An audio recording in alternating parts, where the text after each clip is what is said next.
Hello everyone, good morning. My self Hemlata Chandrakar. आज हम पढ़ेंगे विराम चिन्ह भाग 2। कल आधा पढ़े थे इसका विराम चिन्ह का, उसका भाग 2 आज कुछ और से जो विराम चिन्ह है उसके बारे में आज विस्तृत से पढ़ाई करेंगे। तो आइए देखते हैं विराम चिन्ह। विराम चिन्हों के कुछ जो शेष बचे हैं उनमें से है विस्मय सूचक चिन्ह।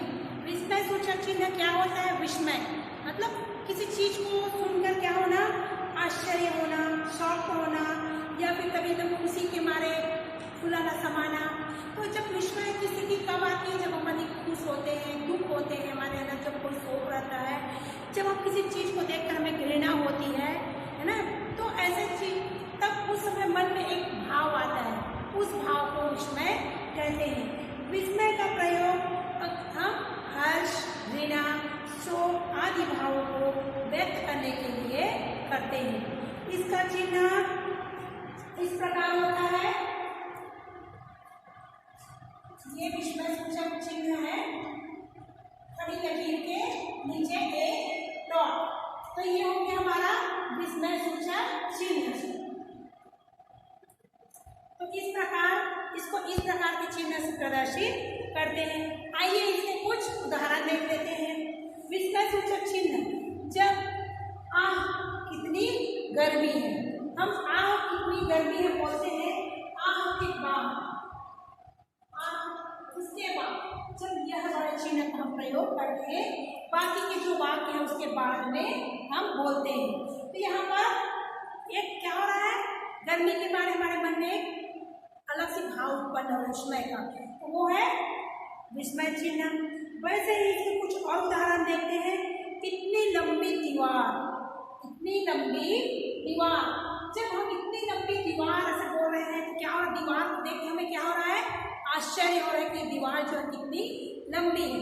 तो इस सेंटेंस को बोलने के बाद, इतनी लंबी दीवार बोलने के बाद हम लास्ट में फिर ये वाला चिन्ह का, विस्मय जो चिन्ह है उसका प्रयोग करते हैं। साथ ही साथ जब हम किसी दृश्य को देखते हैं तो आह कैसा दृश्य है, या ये कैसा सुंदर दृश्य है।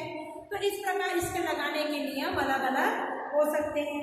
अब देखिए यहाँ पर मैं अलग अलग इसमें प्रयोग बताती हूँ। पहले जैसे हर्ष, जब हम खुश होते हैं तो आह कितना सुंदर दृश्य है। वैसे ही जब हम किसी विषाद में, दुख में होते हैं, तब कहते हैं हाय ये क्या हो गया। तो हाय के बाद हम विस्मय बोधक चिन्ह लगाते हैं। वैसे ही जब हम घृणा करते हैं किसी चीज से, किसी देख के, किसी वस्तु को या किसी व्यक्ति को देखकर जब हमारे मन में घृणा का भाव आता है, तब भी हम इस प्रकार के चिन्हों का प्रयोग करते हैं। जैसे छी कैसे दुर्गंध आ रही है, छी सबने बोला छी, छी के बाद हमने यहाँ पर इस चिन्ह का प्रयोग किया, उसके बाद आगे कैसी दुर्गंध आ रही है, तो ये हो गई। अब हम देखते हैं आश्चर्य। जब आश्चर्य होता है तब भी हम इस प्रकार के चिन्हों का प्रयोग करते हैं। जैसे अरे किसने, कितनी ऊंची मीनार है। हम किसी मीनार को देखकर हमारे मन में क्या हो रहा है, आश्चर्य हो रहा है कि यह मीनार जो है वो कितनी ऊंची है। तो अरे के बाद हम यहाँ पर यह जो विस्मय चिन्ह है उस चिन्ह का प्रयोग करते हैं। तो ये हो गई आश्चर्य में। अब हम देखते हैं प्रार्थना में। प्रार्थना जब करते हैं तब भी हम ऐसे चिन्ह का प्रयोग करते हैं। जैसे हे राम, हे प्रभु, हे भगवान, ऐसे जब बोल रहे हैं उसके बाद हम इस चिन्ह का प्रयोग करते हैं। उसके बाद आगे जो हमारे वाक्य है उस वाक्य को पूरा करते हैं। जैसे हे प्रभु हमें शक्ति दो, हे भगवान हमें शक्ति दो। तो ये हुई प्रार्थना में। फिर हम देखते हैं प्रशंसा में। हम इस चिन्ह का प्रयोग, इसमें चिन्ह का प्रयोग प्रशंसा में भी करते हैं। जैसे वाह तुमने तो कमाल कर दिया, तो वाह के बाद भी हम वाह, फिर उसके बाद इस चिन्ह का प्रयोग करके आगे के जो सेंटेंस है उसको कंप्लीट करते हैं। तो ये हुआ हमारा विस्मय चिन्ह के प्रयोग। आइए फिर अब हम देखते हैं हमारा अगला।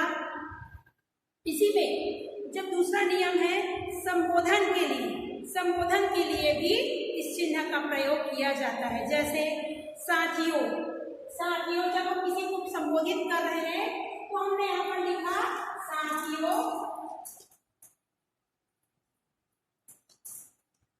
फिर इस चिन्ह का प्रयोग आगे, फिर उसके बाद जो सेंटेंस है जैसे आज देश के लिए कुछ करने का समय आया है, वैसे ही फिर दीवानी के उम्मीदवारों, मैंने आप लोगों को कष्ट दिया। तो दीवानों के उम्मीदवारों, वहां पर हम किसी को संबोधित कर रहे हैं, किसी को पुकार रहे हैं या किसी को हम उस बात को बता रहे हैं, तो ये क्या हो रहा है, संबोधन में भी इस वाक्य इस चिन्ह का प्रयोग होता है। अब हम आते हैं आगे हमारा उद्धव या लघव चिन्ह, उद्धरण या अवतरण चिन्ह। तो उद्धरण या अवतरण चिन्ह कैसा होता है? उद्धरण, ये है उद्धरण। उद्धरण का चिन्ह ऐसे लगाया जाता है, कहीं कहीं पर इसको डबल इन्वर्टेड कॉमा भी कैसे करते हैं और कहीं कहीं पर इसको हम सिंगल भी करते हैं। तो ये है उद्धरण चिन्ह, जो भी लिखना है इसके अंदर हम लिखते हैं। तो यहाँ पर इसका प्रयोग कैसे होता है, क्यों किया जाता है, ये देखिए। उद्धरण चिन्ह का प्रयोग किसी कथन के मूल भाव या मूल रूप को लिखने के लिए करते हैं। जब हम कोई बात कह रहे हैं, उस बात में जो बात क्या है, मूल है, उस मूल बात को कहने के लिए हम इसका प्रयोग करते हैं। इसके जो नियम है वो देख लो। इसका प्रयोग निम्नलिखित स्थितियों में होता है। कैसे होता है? किसी पुस्तक, लेखक, स्थान, विशेष, रचना, नाम और उपनाम आदि के में इसका प्रयोग इकहरे मतलब सिंगल, है ना, सिंगल इकहरे उद्धरण चिन्ह के प्रयोग के रूप में किया जाता है। किसमें किसी पुस्तक या लेखक, स्थान और फिर है रचना, किसी स्थान विशेष के बाद रचना आदि का नाम हम अब लिखते हैं, तो हम ये सिंगल जो है उसका प्रयोग करते हैं। अब दूसरा कैप्टन, इसके उदाहरण देख लो। कैप्टन कुंदन लाल वाली आजाद हिंद फौज में थे। तो कैप्टन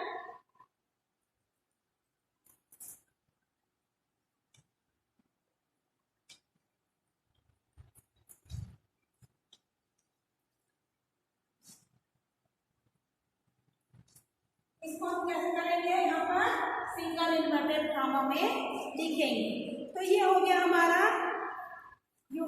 उद्धरण चिन्ह। आजाद हिंद फौज में थे, उसको हम लिखेंगे डबल इन्वर्टेड कॉमा में। वैसे ही यहाँ पर कुछ उदाहरण मैंने और लिखा है, जैसे असत्य अशांति देता है, असत्य अशांति देता है, उसको हम लिखेंगे सिंगल इन्वर्टेड कॉमा में, और उसकी जो कथन जिसने कहा उसके फिर आगे लिखेंगे तो बाबा श्याम गिरी के अनुसार। तो ये उद्धरण चिन्ह हो गए। फिर हम देखते हैं उसकी दूसरी नियम, दूसरे उद्धरण चिन्ह का प्रयोग लोकनाथ ने कहा था।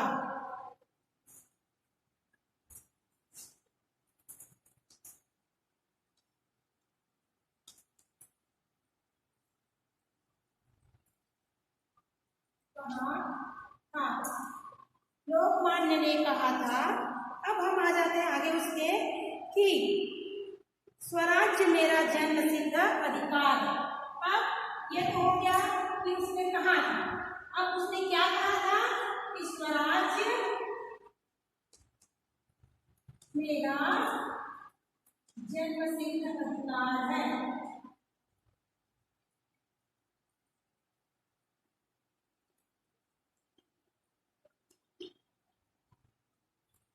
तो ये क्या है, इसे हम डबल इन्वर्टेड कॉमा में या डबल उद्धरण चिन्ह के अंतर्गत रखेंगे, जो ये उसके द्वारा कही गई बात।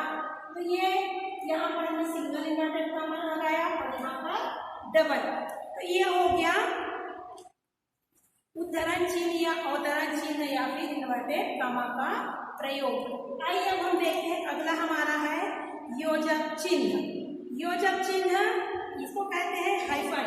देखिए योजक चिन्ह कैसे लगता है, ऐसे यहाँ पर मैंने लिखा है, देखो योजक चिन्ह, ये होता है डैश से थोड़ा लंबा।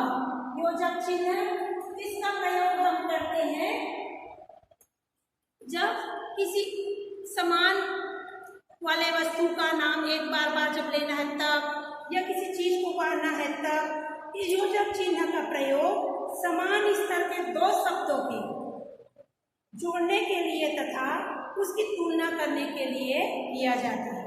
कैसी वस्तु के लिए? समान स्तर के शब्दों के लिए, वस्तु के लिए किया जाता है। तो इस प्रकार ये है हमारा योजक चिन्ह। योजक चिन्ह देखिए इसका कैसे उपयोग होता है। पहले इस चिन्ह का प्रयोग स्थल कहाँ कहाँ होता है, किस प्रकार हम इसको कर सकते हैं। पहला, दंत और तत्पुरुष समास के दोनों पदों के बीच। जब द्वंद्व समास और जो तत्पुरुष समास होते हैं उनके दोनों पदों के बीच में भी इसका प्रयोग होता है। जैसे द्वंद्व समास में गुरु और शिष्य, माता और पिता, भाई और बहन, वैसे उस समय यहाँ पर उसका प्रयोग होता है दोनों के बीच में, गुरु और शिष्य। तो देखो गुरु शिष्य, हम और न लिखकर हम योजक चिन्ह का प्रयोग करते हैं। ये हो गया। वैसे ही दूसरा इसका हम देखते हैं कि कहाँ पर तुलनात्मक, जहाँ पर किसी शब्दों, किसी वस्तु के साथ, किसी व्यक्ति के साथ जहाँ पर किसी की तुलना हो रही है तो तुलनात्मक, जैसे सा, सी, से जैसे शब्द है के पहले लगता है। जैसे चांद सा मुखड़ा, चांद का टुकड़ा, वैसे ही मछली सी आंखें। तो ऐसे शब्दों के बीच में भी यह शब्द जो है वो लगता है। चांद का मुखड़ा, चांद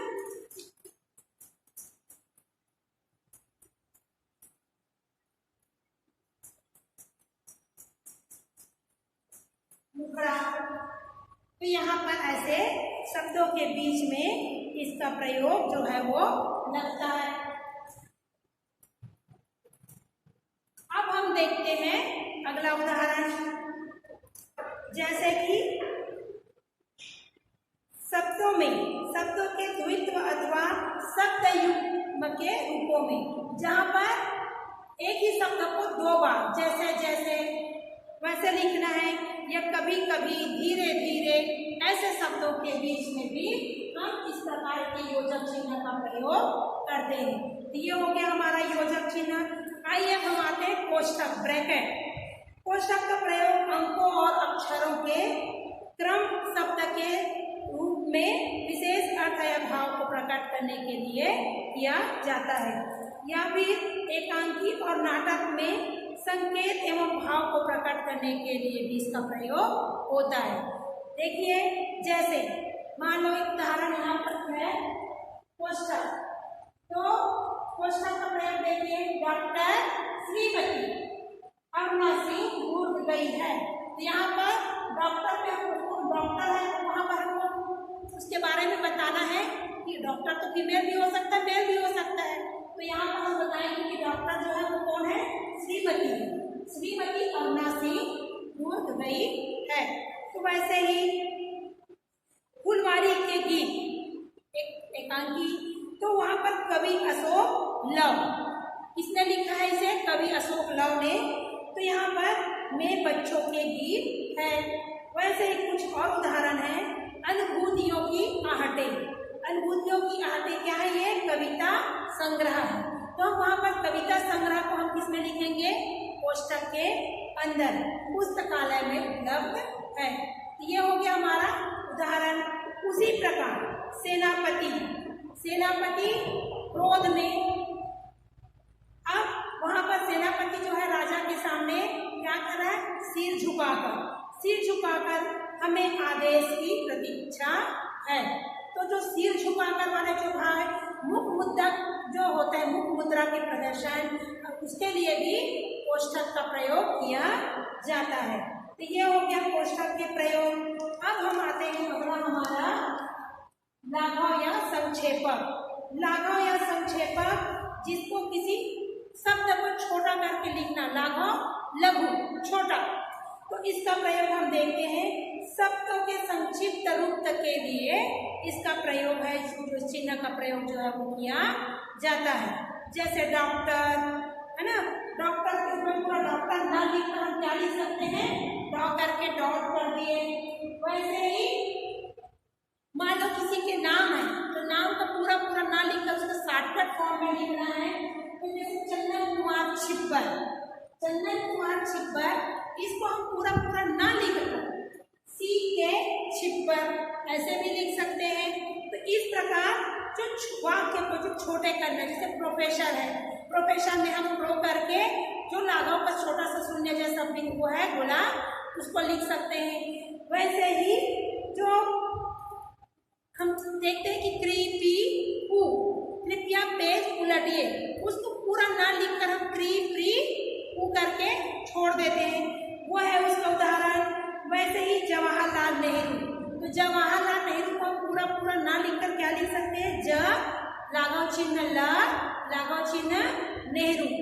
वैसे ही जैसे हमें हमारा कोई डिग्री होता है, डिग्री को भी हम पूरा पूरा ना लिखकर हम उसको शॉर्टकट फॉर्म में छोटे रूप में लिख सकते हैं। जैसे मास्टर ऑफ एजुकेशन, तो उसको हम क्या लिख सकते हैं, ए में। वैसे ही सेंट्रल बोर्ड ऑफ सेकेंडरी, तो उसको हम क्या लिखते हैं, CBSE।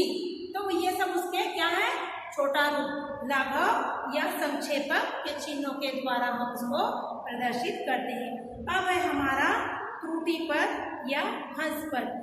यहाँ पर जहाँ पर हम देखते हैं कई बार हम कुछ शब्द लिखते रहते हैं और कोई शब्द जो होता है बीच में छूट जाता है, तो उस छूटे हुए शब्द को हम ये जो हस्पद का चिन्ह है उल्टे वाई के जैसा, हस्पद का चिन्ह कैसा होता है, ऐसे उल्टे वाई के जैसा होता है, तो उसका हम प्रयोग उस वाक्य के बीच में लगाकर उस वाक्य को ऊपर में लिख देते हैं। तो जो हमारा वाक्य सामने वाला जो होता है समझ जाता है कि यह वाक्य जो था छूट गया था, ये ऐसा लिखना चाह रहा था।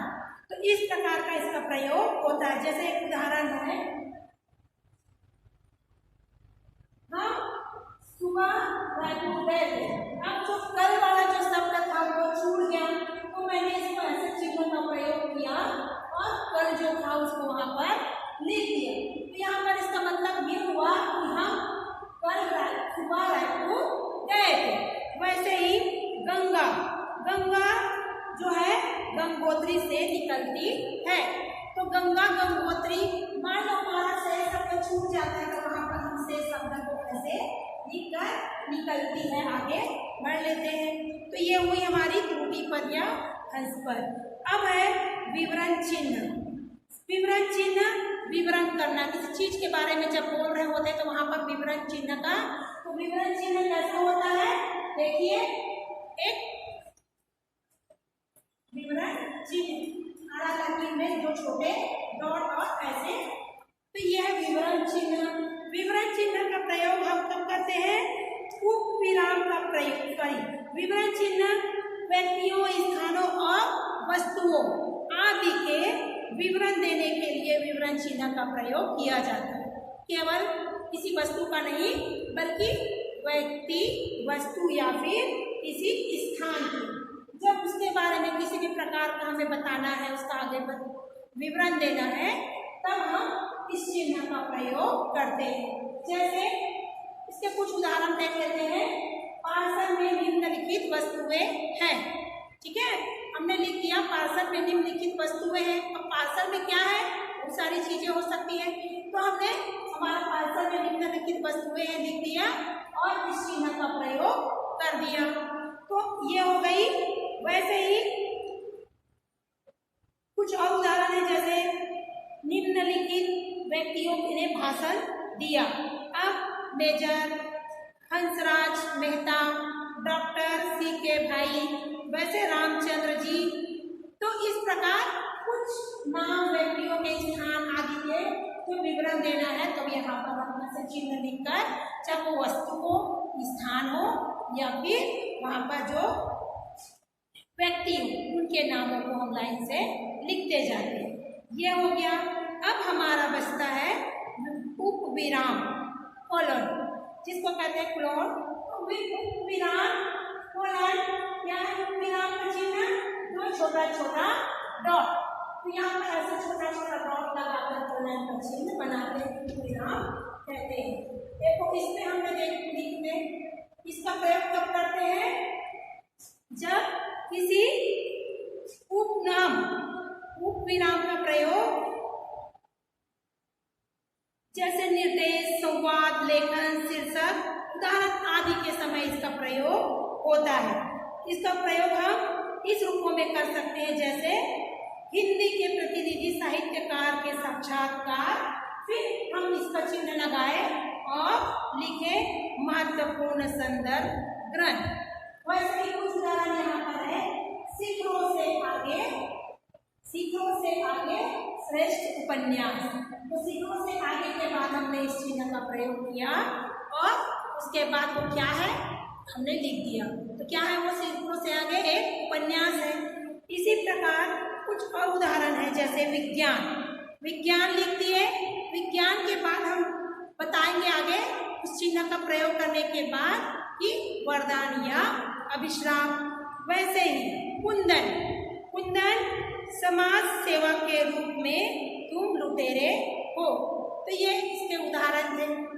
अब हमारा बचता है निर्देशक चिन्ह या फिर डैश। निर्देशक चिन्ह डैश ऐसा, मतलब ये योजक चिन्ह से थोड़ा बड़ा होगा, तो ये इसे योजक चिन्ह कहते हैं।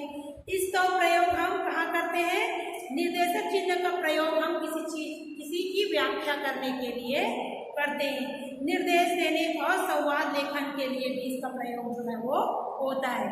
तो इस प्रकार हम इसे प्रदर्शित कर सकते हैं कुछ उदाहरणों के द्वारा। देखिए, अपनी मृत्यु के समय संसार में भी मर जाता है। तो इस प्रकार इसको कौन कहा था, किसी के कही द्वारा, क्या है ये, किसी की कथन है।